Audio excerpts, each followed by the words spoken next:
ಜೀವಾವಧಿ ಶಿಕ್ಷೆ ಅಂದ್ರೆ ಎಷ್ಟು ವರ್ಷ ಜೈಲು? ಸುಪ್ರೀಂ ಕೋರ್ಟ್ ನೀಡಿದ ಸ್ಪಷ್ಟನೆ ಏನು? ಎಸ್ ವೀಕ್ಷಕರೇ, ಭಾರತೀಯ ಕಾನೂನು ವ್ಯವಸ್ಥೆಯಲ್ಲಿ ಜೀವಾವಧಿ ಶಿಕ್ಷೆ ಎಂಬ ಪದವನ್ನ ಆಗಾಗ ಕೇಳುತ್ತಲೇ ಇರ್ತೇವೆ. ಯಾವುದಾದರೂ ದೊಡ್ಡ ಅಪರಾಧ ನಡೆದಾಗ ನ್ಯಾಯಾಲಯ ಅಪರಾಧಿಗೆ ಜೀವಾವಧಿ ಶಿಕ್ಷೆ ವಿಧಿಸಿತು ಎಂಬ ಸುದ್ದಿ ಪ್ರಕಟವಾಗುತ್ತೆ. ಆದರೆ ನಮ್ಮಲ್ಲಿ ಹೆಚ್ಚಿನ ಜನರಿಗೆ ಇರುವ ಅತಿ ದೊಡ್ಡ ತಪ್ಪು ಕಲ್ಪನೆ ಅಂದ್ರೆ ಜೀವಾವಧಿ ಶಿಕ್ಷೆ ಅಂದ್ರೆ ಏನು? ಅದು ಕೇವಲ 14 ವರ್ಷ ಅಥವಾ 20 ವರ್ಷಗಳ ಜೈಲು ವಾಸನ ಅಥವಾ ಸಾಯೋವರೆಗೂ ಇರಬೇಕಾ? ಈ ರೀತಿ ಗೊಂದಲ ಇರುತ್ತೆ. 14 ವರ್ಷ ಕಳೆದ ತಕ್ಷಣ ಅಪರಾಧಿ ಆರಾಮವಾಗಿ ಹೊರಗೆ ಬರ್ತಾನೆ ಎಂದು ನಾವೆಲ್ಲ ಅಂದುಕೊಂಡಿದ್ದೇವೆ. ಆದರೆ ವಾಸ್ತವ ಸಂಗತಿ ಇದಕ್ಕಿಂತ ತೀರ ಭಿನ್ನವಾಗಿದೆ. ಸುಪ್ರೀಂ ಕೋರ್ಟ್ ಈ ಬಗ್ಗೆ ನೀಡಿರುವ ಸ್ಪಷ್ಟನೆ ಕೇಳಿದ್ರೆ ಬೆಚ್ಚಿ ಬೀಳ್ತೀರಿ. ಜೀವಾವಧಿ ಶಿಕ್ಷೆ ಬಗ್ಗೆ ಗೊಂದಲದ ಬಗ್ಗೆ ಕ್ಲಾರಿಟಿ ಬೇಕೆಂದ್ರೆ ಈ ವಿಡಿಯೋ ಕೊನೆವರೆಗೂ. ಜೀವಾವಧಿ ಶಿಕ್ಷೆ ಅಂದ್ರೆ ಎಷ್ಟು ವರ್ಷ?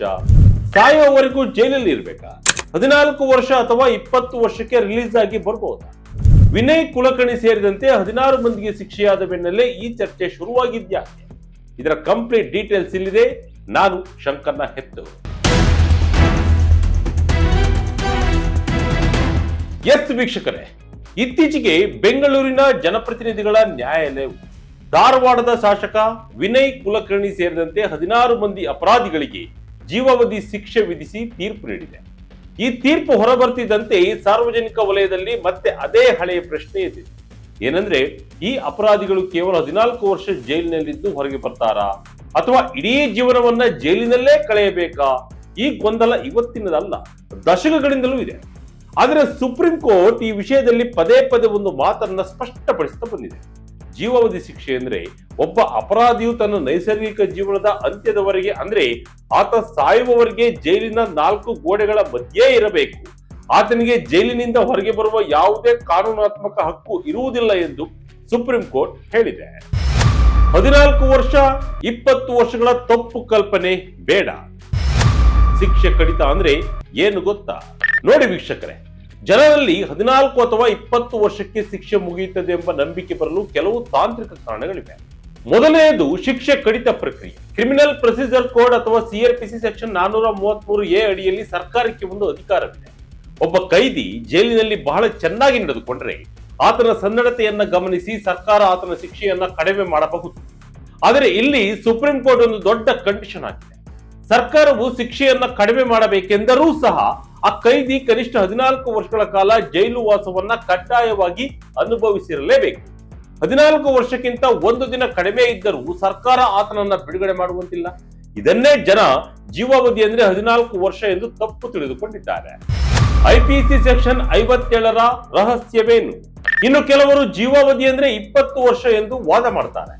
ಇದು ಭಾರತೀಯ ದಂಡ ಸಂಹಿತೆ ಅಥವಾ ಐಪಿಸಿ ಸೆಕ್ಷನ್ 57ರಿಂದ ಬಂದಿರುವ ಗೊಂದಲ. ಈ ಸೆಕ್ಷನ್ ಪ್ರಕಾರ ಶಿಕ್ಷೆಯ ಅವಧಿಯನ್ನ ಲೆಕ್ಕ ಹಾಕುವ ಸಂದರ್ಭ ಬಂದಾಗ, ಅಂದ್ರೆ ಉದಾಹರಣೆಗೆ ದಂಡ ಪಾವತಿಸಿದ್ದಕ್ಕೆ ಎಷ್ಟು ಶಿಕ್ಷೆ ನೀಡಬೇಕು ಎಂದು ಲೆಕ್ಕ ಹಾಕುವಾಗ ಮಾತ್ರ ಜೀವಾವಧಿಯನ್ನ 20 ವರ್ಷಗಳಿಗೆ ಸಮಾನ ಎಂದು ಪರಿಗಣಿಸಲಾಗುತ್ತದೆ. ಇದು ಕೇವಲ ಗಣಿತದ ಲೆಕ್ಕಾಚಾರಕ್ಕಾಗಿ ಇರುವ ನಿಯಮ ಹೊರತು ಬಿಡುಗಡೆಗಾಗಿ ಅಲ್ಲ. ಅಂದ್ರೆ ಅಪರಾಧಿಯು 20 ವರ್ಷ ಕಳೆಯುತ್ತಿದ್ದಂತೆ ಮನೆಗೆ ಹೋಗಬಹುದು ಎಂದು ಯಾವ ಕಾನೂನಿನಲ್ಲೂ ಇಲ್ಲ. ಸುಪ್ರೀಂ ಕೋರ್ಟ್ನ ನ್ಯಾಯಮೂರ್ತಿಗಳಾದ KS ರಾಧಾಕೃಷ್ಣನ್ ಮತ್ತು ಮದನ್ ಬಿ ಲೋಕೂರ್ ಅವರಿದ್ದ ಪೀಠವು ಈ ಬಗ್ಗೆ ಸ್ಪಷ್ಟವಾಗಿ ಹೇಳಿದೆ. ಜೀವಾವಧಿ ಶಿಕ್ಷೆ ಪಡೆದವನಿಗೆ ಬಿಡುಗಡೆ ಪಡೆಯುವ ಯಾವುದೇ ಹಕ್ಕು ಇಲ್ಲ ಅಂತ. ಸಾಮೂಹಿಕ ಬಿಡುಗಡೆಗೆ ಸುಪ್ರೀಂ ಕೋರ್ಟ್ ಅಸಮಾಧಾನ. ಭಾರತದಲ್ಲಿ ಪ್ರತಿ ವರ್ಷ ಸ್ವಾತಂತ್ರ್ಯ ದಿನಾಚರಣೆ ಅಥವಾ ಗಣರಾಜ್ಯೋತ್ಸವದ ಸಂದರ್ಭದಲ್ಲಿ ರಾಜ್ಯ ಸರ್ಕಾರಗಳು 100 ಕೈದಿಗಳನ್ನ ಸನ್ನಡತೆಯ ಆಧಾರದ ಮೇಲೆ ಬಿಡುಗಡೆ ಮಾಡುತ್ತವೆ. ಈ ಸಾಮೂಹಿಕ ಬಿಡುಗಡೆಯ ಪರಿಪಾಠದ ಬಗ್ಗೆ ಸುಪ್ರೀಂ ಕೋರ್ಟ್ ತೀವ್ರ ಅಸಮಾಧಾನ ವ್ಯಕ್ತಪಡಿಸಿದೆ. ಸರ್ಕಾರಗಳು ಗುಂಪು ಗುಂಪಾಗಿ ಕೈದಿಗಳನ್ನ ಬಿಡುಗಡೆ ಮಾಡುವುದನ್ನ ನಿಲ್ಲಿಸಬೇಕು. ಪ್ರತಿ ಕೈದಿಯ ವಿವರವನ್ನ ಪ್ರತ್ಯೇಕವಾಗಿ ಪರಾಮರ್ಶಿಸಬೇಕು. ಆತ ಮಾಡಿದ ಅಪರಾಧದ ಸ್ವರೂಪ ಎಂತಹದ್ದು, ಆತ ಹೊರಗೆ ಬಂದರೆ ಸಮಾಜಕ್ಕೆ ಅಥವಾ ಸಂತ್ರಸ್ತ ಕುಟುಂಬಕ್ಕೆ ಅಪಾಯವಿದೆಯಾ, ಇವುಗಳನ್ನ ಪರಿಶೀಲಿಸಿಯೇ ನಿರ್ಧಾರ ತೆಗೆದುಕೊಳ್ಳಬೇಕು ಎಂದು ಸುಪ್ರೀಂ ಕೋರ್ಟ್ ಸೂಚಿಸಿದೆ. ಅಂದ್ರೆ ಸರ್ಕಾರ ಮನಸ್ಸು ಮಾಡಿದ ತಕ್ಷಣ ಎಲ್ಲಾ ಜೀವಾವಧಿ ಕೈದಿಗಳು 14 ವರ್ಷಕ್ಕೆ ಹೊರಬರಲು ಸಾಧ್ಯವಿಲ್ಲ. ರಾಷ್ಟ್ರಪತಿ ರಾಜ್ಯಪಾಲರ ವಿಶೇಷ ಅಧಿಕಾರಗಳು. ಸಾಯುವವರೆಗೂ ಜೈಲು ಆದೇಶದ ಪವರ್ ಏನು? ವೀಕ್ಷಕರೇ, ಸಂವಿಧಾನದ ಪ್ರಕಾರ ಕೈದಿಗಳಿಗೆ ಕ್ಷಮಾದಾನ ನೀಡುವ ಅಧಿಕಾರ ಇಬ್ಬರಿಗೆ ಮಾತ್ರ ಇದೆ. ಒಂದು, ರಾಜ್ಯದ ರಾಜ್ಯಪಾಲರು ಅನುಚ್ಛೇದ 161 ಮತ್ತು ಇನ್ನೊಂದು ದೇಶದ ರಾಷ್ಟ್ರಪತಿಗಳು, ಅನುಚ್ಛೇದ 72. ಇವರು ಮನಸ್ಸು ಮಾಡಿದ್ರೆ ಮಾತ್ರ ಶಿಕ್ಷೆಯನ್ನ ಕಡಿಮೆ ಮಾಡಬಹುದು ಅಥವಾ ಸಂಪೂರ್ಣ ಕ್ಷಮಿಸಬಹುದು. ಆದರೆ ಇಲ್ಲಿ ನ್ಯಾಯಾಲಯ ಒಂದು ವಿಶೇಷ ಅಧಿಕಾರವನ್ನ ಬಳಸುತ್ತದೆ. ಕೆಲವೊಮ್ಮೆ ಅತ್ಯಂತ ಕ್ರೂರ ಪ್ರಕರಣಗಳಲ್ಲಿ ನ್ಯಾಯಾಲಯ ತೀರ್ಪು ನೀಡುವಾಗಲೇ ಸ್ಪಷ್ಟವಾಗಿ ಬರೆದಿರುತ್ತದೆ, ಯಾವುದೇ ರಿಯಾಯಿತಿ ಅಥವಾ ಶಿಕ್ಷೆ ಕಡಿತ ಇಲ್ಲದೆ ಜೀವನ ಪೂರ್ತಿ ಜೈಲು. ಇಂತಹ ಸಂದರ್ಭದಲ್ಲಿ ರಾಜ್ಯ ಸರ್ಕಾರಕ್ಕೆ 14 ವರ್ಷದ ನಂತರ ಆ ಕೈದಿಯನ್ನ ಬಿಡುಗಡೆ ಮಾಡುವ ಯಾವುದೇ ಪವರ್ ಇರುವುದಿಲ್ಲ. ಅಂತಹ ಅಪರಾಧಿ ಜೈಲಿನಲ್ಲೇ ಇರಬೇಕಾಗುತ್ತೆ. ಹೊಸ ಕಾನೂನು BNS 2023ಯಲ್ಲಿ ಏನಿದೆ? ಮಕ್ಕಳ ಅತ್ಯಾಚಾರಕ್ಕೆ ಕಠಿಣ ನಿಯಮ. ಇತ್ತೀಚೆಗೆ ಕೇಂದ್ರ ಸರ್ಕಾರವು ಬ್ರಿಟಿಷರ ಕಾಲದ IPCಯನ್ನ ಬದಲಿಸಿ ಭಾರತೀಯ ನ್ಯಾಯ ಸಂಹಿತೆ ಅಥವಾ BNS ಅನ್ನ ಜಾರಿಗೆ ತಂದಿದೆ. ಈ ಹೊಸ ಕಾನೂನಿನ ಪ್ರಕಾರವು ಜೀವಾವಧಿ ಶಿಕ್ಷೆಯ ಅರ್ಥವು ವ್ಯಕ್ತಿಯ ನೈಸರ್ಗಿಕ ಜೀವನದ ಅಂತ್ಯದವರೆಗೆ ಎಂದೇ ಮುಂದುವರೆದಿದೆ. ವಿಶೇಷವಾಗಿ ಅಪ್ರಾಪ್ತ ಬಾಲಿಕೆಯ ಮೇಲೆ ಅತ್ಯಾಚಾರ ಎಸಗುವಂತಹ ಹೀನಾಯ ಕೃತ್ಯಗಳಿಗೆ ಸಾಯುವವರೆಗೂ ಜೈಲು ಎಂಬ ಕಠಿಣ ನಿಯಮವನ್ನು ಸೇರಿಸಲಾಗಿದೆ.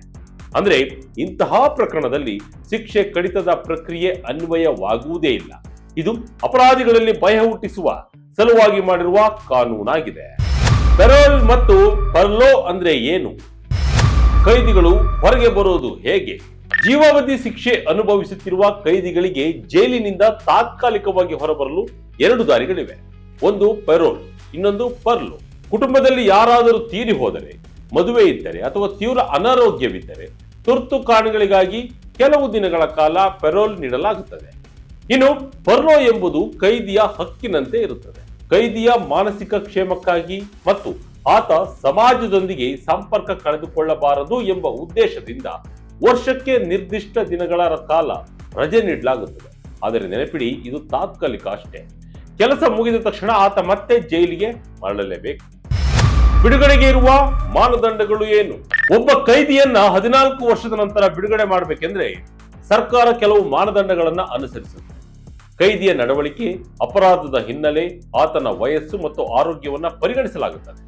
ಅತ್ಯಂತ ಘೋರ ಅಪರಾಧಿಯಾಗಿದ್ದರೆ ಅಥವಾ ಸಮಾಜಕ್ಕೆ ಆತನಿಂದ ಬೆದರಿಕೆ ಇದೆ ಎನಿಸಿದ್ರೆ ಸರ್ಕಾರ ಬಿಡುಗಡೆಗೆ ಸಹಿ ಹಾಕುವುದಿಲ್ಲ. ಅಂದ್ರೆ ಜೀವಾವಧಿ ಶಿಕ್ಷೆ ಎನ್ನುವುದು ಅಪರಾಧಿಯ ಪಾಲಿಗೆ ಒಂದು ಕಗ್ಗಂಟಾಗಿದೆ. 14 ವರ್ಷಕ್ಕೆ ಮುಕ್ತಿ ಸಿಗುತ್ತೆ ಎಂದು ಯಾರು ಬೇಕಾದರೂ ಕನಸು ಕಾಣಬಹುದು. ಆದರೆ ಕಾನೂನು ಕಣ್ಣಿನಲ್ಲಿ ಅದು ಅಷ್ಟು ಸುಲಭವಲ್ಲ. ಒಟ್ಟಿನಲ್ಲಿ ಜೀವಾವಧಿ ಶಿಕ್ಷೆ ಎಂದರೆ ಅದು ಕೇವಲ ಅಂಕಿಅಂಶಗಳ ಆಟವಲ್ಲ. ಅದು ಅಪರಾಧಿ ತಾನು ಮಾಡಿದ ತಪ್ಪಿಗೆ ಸಾಯುವವರೆಗೂ ಪಶ್ಚಾತ್ತಾಪ ಪಡಬೇಕಾದ ಶಿಕ್ಷೆ. ಸುಪ್ರೀಂ ಕೋರ್ಟ್ ನೀಡಿರುವ ಈ ಸ್ಪಷ್ಟನೆಯು ಅಪರಾಧ ಲೋಕಕ್ಕೆ ಒಂದು ದೊಡ್ಡ ಎಚ್ಚರಿಕೆಯಾಗಿದೆ. ಕೇವಲ 14 ವರ್ಷ ಜೈಲಿನಲ್ಲಿದ್ದರೆ ಸಾಕು ಎಂದು ಕ್ರೈಮ್ ಮಾಡುವವರು ಈಗ ಎಚ್ಚೆತ್ತುಕೊಳ್ಳಬೇಕಾಗಿದೆ. ಏಕೆಂದರೆ ಕಾನೂನು ಈಗ ಅಷ್ಟೊಂದು ಸಡಿಲವಾಗಿಲ್ಲ. ಒಮ್ಮೆ ಜೀವಾವಧಿ ಶಿಕ್ಷೆಯ ಮುದ್ರೆ ಬಿದ್ದರೆ ಆ ಕೈದಿಯ ಬದುಕು ಜೈಲಿನ ಕಂಬಿಗಳ ಹಿಂದೆಯೇ ಕೊನೆಯಾಗುವ ಸಾಧ್ಯತೆ 90%ರಷ್ಟಿದೆ. ವಿನಯ್ ಕುಲಕರ್ಣಿ ಸೇರಿದಂತೆ 16 ಅಪರಾಧಿಗಳಿಗೂ ಇದೇ ಕಾನೂನು ಅನ್ವಯವಾಗಲಿದ್ದು ಅವರ ಮುಂದಿನ ಹಾದಿ ಅತ್ಯಂತ ಕಠಿಣವಾಗಲಿದೆ. ಅವರು ಈಗ ಹೈಕೋರ್ಟ್ಗೆ ಮೇಲ್ಮನವಿಯನ್ನ ಸಲ್ಲಿಸಬಹುದು. ಮುಂದೇನಾಗುತ್ತೋ ಕಾದ್ ನೋಡ್ಬೇಕಿದೆ. ಇದಾಗಿತ್ತು ಈ ಕ್ಷಣದ ಅಪ್ಡೇಟ್. ಇದೇ ರೀತಿಯ ಅಪ್ಡೇಟ್ಗಾಗಿ Vijaya Kanaka website, YouTube page, Facebook page follow ಮಾಡ್ತಾ ಇರಿ. ಧನ್ಯವಾದಗಳು.